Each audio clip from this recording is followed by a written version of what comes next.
Acayip hastalar.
Böyle çıktığında iki doğru çıktı.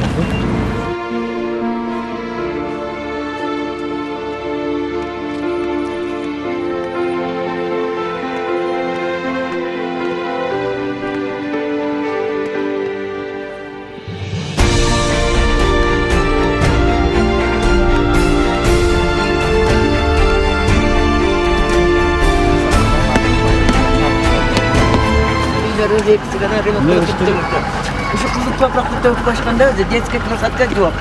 Жалаңылы спортивный площадка, ана кейін детский топrak Жақсы көріп тұрғаннан айтқыма мен бір келемін.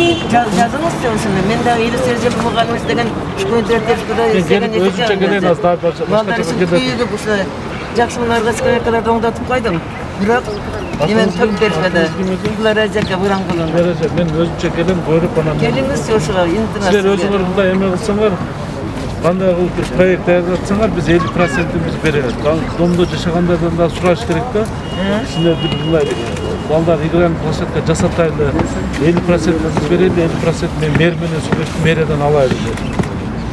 Сіздер өзіңерді елді көтеріш керек. Біз жасап беріп қойырыз, қайыр арқасынан талқалауға шықпай. Ошон үчүн сіздер дағы жарымын көтерішіңер керек. Өзіңердің балдарыңар үшін. Жарым біз берейді. Сіздер көріңіз, мен дағы Көп жерлерде дамқомдар ошондой кылып атышат да. Жарымын өздөрү топтоп атышат. Барып атам дейт. Дейле жыйынтык жок да ошолар. Аз мен киргенден Мен азыр көрүп калып турам сизди өтүндө. Biz özümüz gelip bir görüp getiriyoruz. Az vaktim azırak. Buna balдар gelip. Ben işenem sizde. Ben дағы muğalim ejekemin. Kayra bu aspektin beresi. Girdi ulan жазганмын мен да. Ulan bana. Rahmat. Salam aleyküm.